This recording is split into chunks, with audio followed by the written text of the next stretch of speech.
বন্ধুরা, এই ছেলেটাকে দেখছেন, গায়ে একদম জামা নেই, খালি গায়ে শুধুমাত্র ভাত খাচ্ছেন। কিন্তু এই ছেলেটা জানে না এটাই তার শেষ খাওয়া। এই খাবার শেষ হলে তারপর তাকে পিটিয়ে মারবে তথাকথিত কয়েকজন মেধাবী ছাত্র।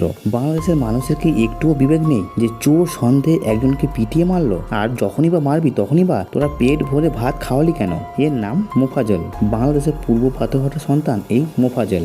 ভালো রেজাল্ট নিয়ে পাথরঘাটা কলেজে ভর্তি হন, কিন্তু ছেলেটার ভাগ্য বড়ই নিষ্ঠুর। ওইখানে স্থানীয় চেয়ারম্যানের মেয়ের সাথে তার প্রেম হয়, কিন্তু তা কপালে সয়নি। মেয়েকে অন্য জায়গায় বিয়ে দিয়ে দেয় তার বাবা।